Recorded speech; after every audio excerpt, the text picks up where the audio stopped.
Two nasty-looking switches over here, but I'm not going to be the first.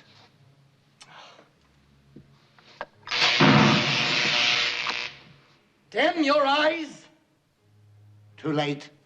The whole production was notoriously chaotic, creatively unhinged, and honestly, the story of how it got made is just as wild as what ended up on screen. We're about to share 20 strange and fascinating facts about this cult classic that you probably haven't heard before. And just to sweeten the deal, there's a bonus fact waiting for you at the very end.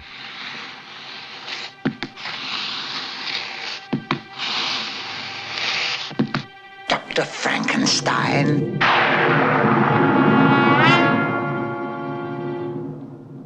Number 1.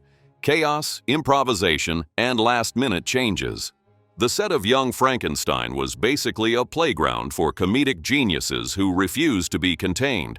Everything was in constant motion, and it was a whirlwind of improvisation that could have easily spiraled out of control. Mel Brooks, trying to keep some kind of order, would frequently yell, "Stick to the script, please. Just say the lines as written." And the cast, led by the mischievous Gene Wilder and Marty Feldman, would just grin knowingly and do whatever they wanted anyway. Feldman, especially, would completely rewrite Igor's entrance on the spot, switching accents mid-scene until the crew behind the cameras were laughing so hard they could barely film. Brooks, understandably exasperated, reportedly stormed off thinking the take was ruined. But when he watched the playback, he realized something amazing. That raw, chaotic energy, the unpredictability, the jokes flying in every direction, was exactly what the film needed. Just before the meeting ended, I said to the executives at Columbia, "By the way, you know it's got to be in black and white." Silence. Hey, no one ever said anything about black and white. Peru just got color. Number 2, studio misunderstandings and crucial script upgrades. While the cast was thriving in chaos, the studio executives were losing their minds. Their biggest worry was Brooks's insistence on shooting the whole thing in black and white. In the mid-70s, that was basically commercial suicide.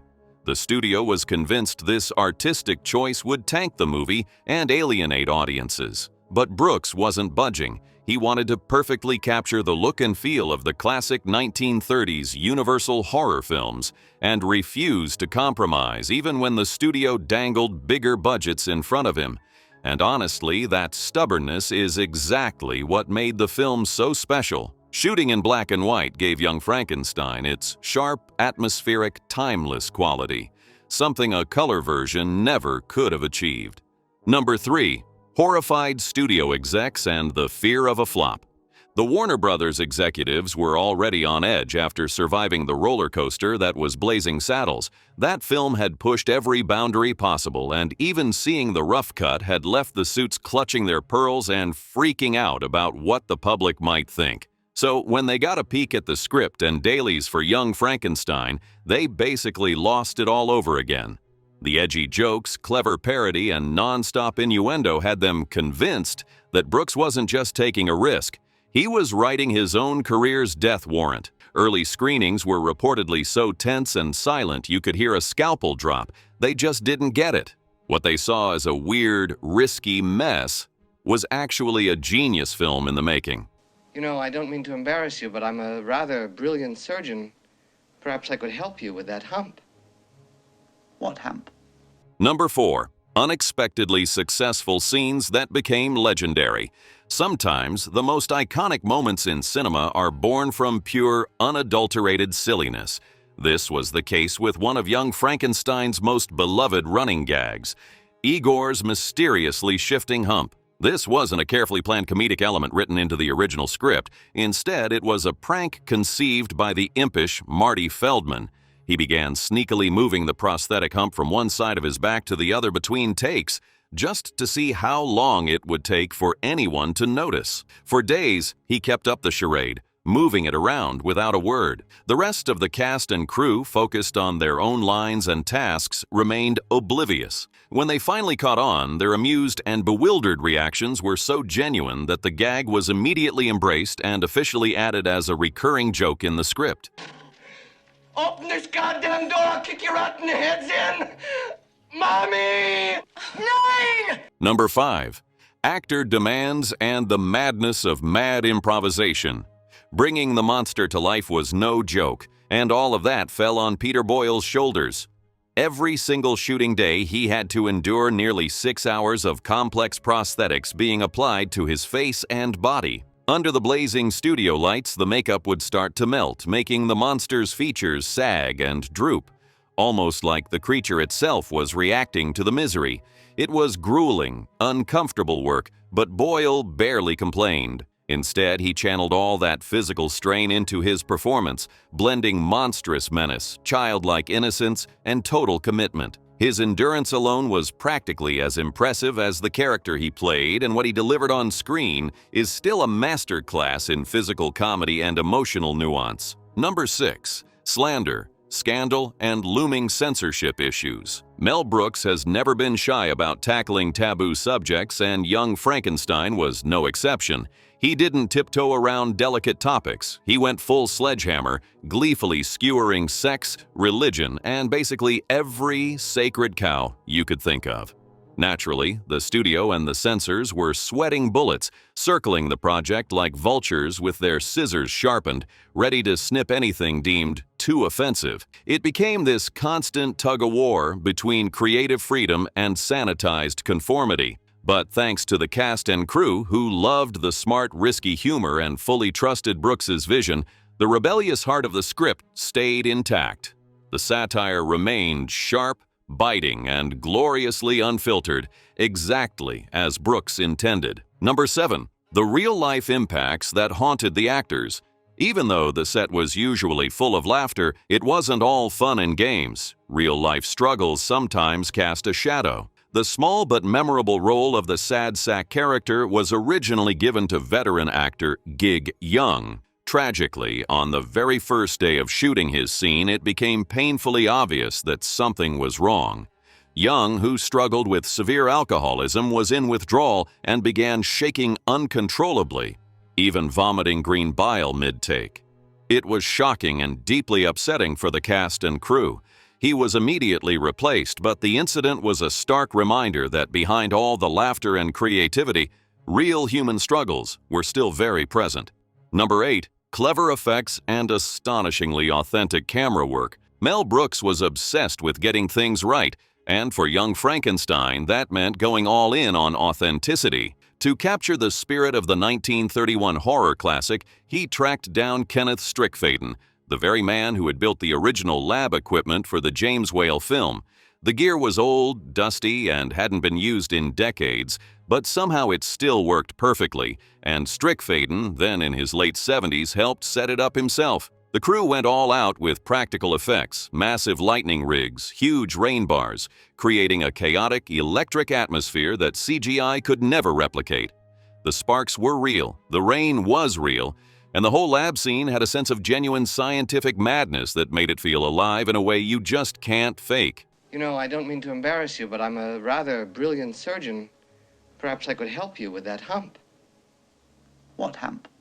Number 9. Someone unlikable causing productive friction. A film set is always high pressure, and the constant push for perfection can make things feel pretty tense. On Young Frankenstein, some crew members, used to more orderly, predictable productions, were reportedly at their wits' end. The endless script rewrites, non-stop ad-libbing, and overall improvisational chaos created plenty of friction. It was in that environment that Marty Feldman's cheeky hump gag took on extra meaning. It wasn't just a joke, it was a tiny act of rebellion, a bit of playful payback against the rigid, sometimes stressful atmosphere. By throwing in something so absurd and unpredictable, he not only got huge laughs from the cast, but also reminded everyone that a little chaos was exactly what gave the movie its soul. Wait! Where are you going? Number 10. I was gonna make Misunderstandings and ad-libs that worked out perfectly. Gene Hackman, famous for intense, serious drama, is probably the last person you'd expect in a zany Mel Brooks comedy. Yet, he took the role of the lonely blind hermit as a favor, just to try his hand at comedy. During one scene, while fumbling to serve the monster some soup and wine, Hackman ad-libbed a line that wasn't in the script. After accidentally spilling hot soup on his guest, he deadpanned, "I was gonna make espresso." The line was so hilariously unexpected that the whole crew lost it, laughing so hard they couldn't continue filming. Hackman himself couldn't get through another take without cracking up. That first spontaneous take was pure, unrepeatable deadpan gold, and it made the final cut. All right, let's pause the experiment for just a moment. If you're still with us on this journey into the lab and you're enjoying these bizarre tales from behind the scenes, do us a favor and smash that like button until it sparks. We'd also love to hear from you. Drop a comment below and let us know which one of these weird facts has shocked or surprised you the most so far. Now, subscribe before we go back to the madness. Number 11. Inches from absolute disaster. The commitment to practical effects nearly caused a total catastrophe on set. During a key laboratory scene, the massive rain machines meant to create a torrential downpour outside the castle. Windows suddenly burst. The lab set flooded with ankle-deep water, causing chaos. Water and electricity are a dangerous combo, and the flood immediately fried expensive lighting rigs and some of the priceless historic lab equipment. The crew worked frantically through the night, drying everything, fixing the damaged gear, and cleaning up the mess. Miraculously, they were back in business the next morning, cameras rolling as if nothing had happened. But it was a close call that could have shut the production down completely. Number 12. Unexpected plot twists and genre-bending genius in the script. The script for Young Frankenstein wasn't just a parody, it was basically a rule-breaking manifesto for how wild a movie could be. Where else are you going to see musical lightning bolts timed perfectly to waltz or jive rhythms during a creature's reanimation? Brooks audaciously mashed highbrow horror with lowbrow slapstick, creating this surreal, unforgettable experience. The script took classic monster movie tropes: the brooding scientist, the grotesque monster, the dramatic storm, and twisted them into something completely new. The result was a film that could switch from tense suspense to outrageous comedy in a heartbeat, blurring genre lines so thoroughly that you didn't even notice until it was over. Oh, does that include the key to the laboratory? You mean the laboratory? Oh, gee, don't laugh. It's so much more. Number 13. It was initially misunderstood by the public. When Young Frankenstein hit theaters in 1974, audiences weren't quite sure what to make of it. The marketing made it look like a horror film, the director was famous for comedy, and the movie itself danced perfectly between the two. People sat in theaters, unsure whether to laugh at the jokes or be genuinely creeped out by the atmospheric black and white cinematography. That confusion was totally intentional. Brooks was making a sophisticated love letter to classic horror while also skewering it. At first, it threw people off, but over time, audiences caught up, and now the film is celebrated for exactly that clever, ahead-of-its-time mix of homage, parody, and pure cinematic fun. Number 14. Crew or cast doing far more than they were acknowledged for.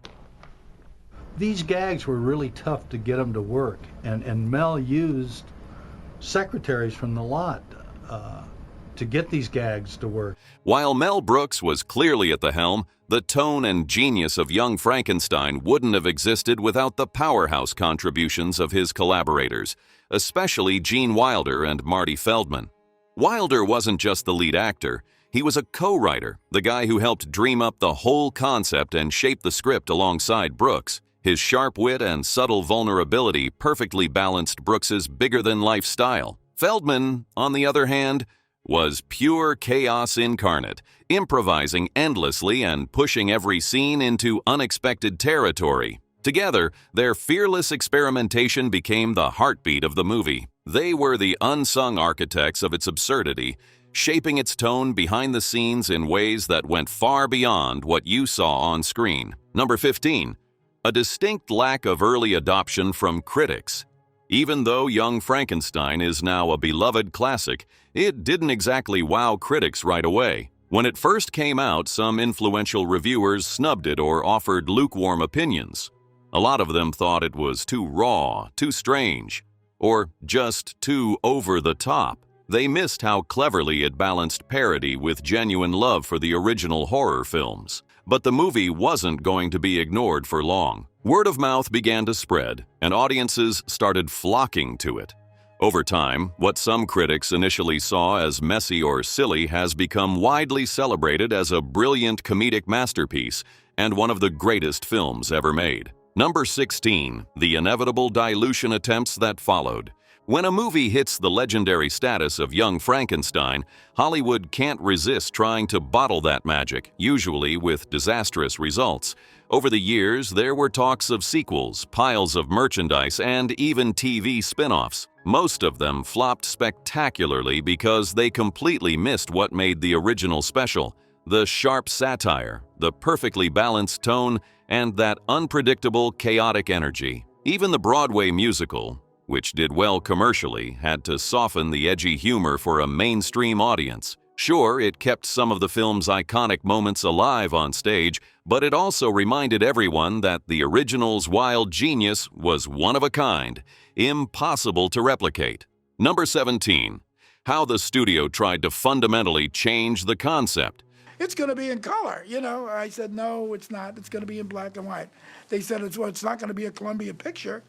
If it's in black and white, I said, then it's not going to be a Columbia picture. The battle over black and white was more than just a disagreement. It was a fundamental conflict over the film's entire concept. The studio didn't just suggest color, they actively tried to change and veto Brooks's core artistic vision. For the executives, a black and white film in the 1970s was a weird, unmarketable, and outrageously risky choice that they were certain would fail. They saw it as a pointless gimmick.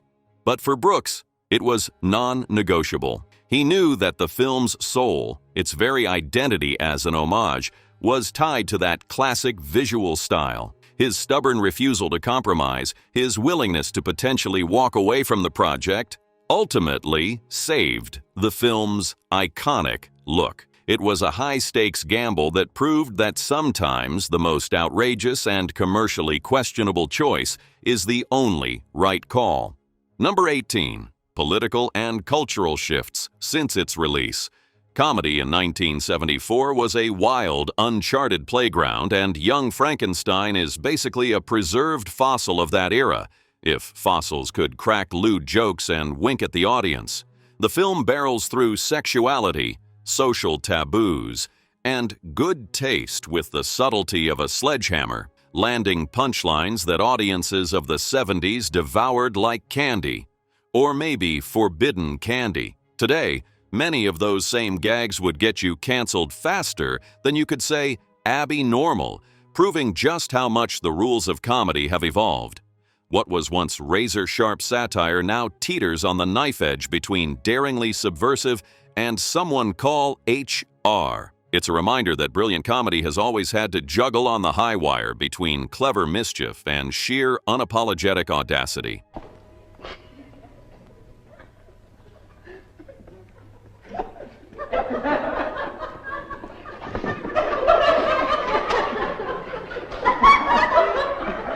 Number 19, the overwhelming behind-the-scenes chaos. We've talked about creative chaos, but let's talk about pure, unadulterated, unprofessional chaos. The set was, by many accounts, a scene of pure anarchy, but not out of anger or frustration.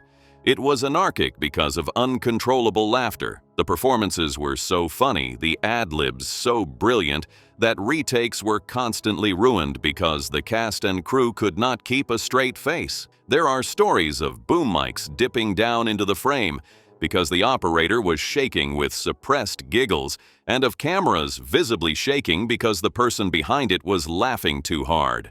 This wasn't a problem to be solved.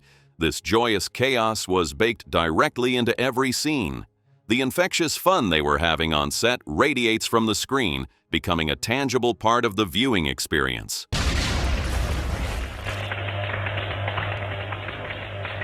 Undersea Kingdom is just one of many films that made use of the fantastic electrical props made by Kenneth Strickfaden for the original Frankenstein. Number 20. A blessing from the original Hollywood legends. Bringing back the old lab equipment was one thing, but getting the guy who actually built it involved was another level entirely. When Mel Brooks tracked down Kenneth Strickfaden, he didn't just rent the gear, he invited the legend himself to the set. Strickfaden, thrilled that his work was being celebrated, personally oversaw the setup and got those decades-old machines sparking and buzzing just like they did 40 years earlier. His enthusiastic blessing was more than symbolic. It was like passing the torch from the master of classic horror effects to the master of horror parody. That stamp of authenticity gave the film a huge boost of heart and made it feel like a true, worthy successor to the classics it lovingly spoofed. Bonus fact. And because you've made it this far, here's your bonus weird fact, a final testament to the film's beautiful practical madness. The infamous, spectacular lightning storm effects that bring the monster to life were accomplished without a single bit of digital magic. There was no CGI, no green screen, no post-production trickery. It was all done live, on set, with a terrifying combination of giant copper pipes to create arcs of electricity, powerful spark rigs, and massive water hoses that constantly drenched the set and, as we know, nearly sank the entire production. Now that's real chaos, real danger, and the best kind of special effect, the kind you can feel. If you enjoyed these monster facts, don't forget to like and subscribe for more stories from behind the silver screen. And be sure to tell us in the comments which fact shocked you the most. Wow, that was weird.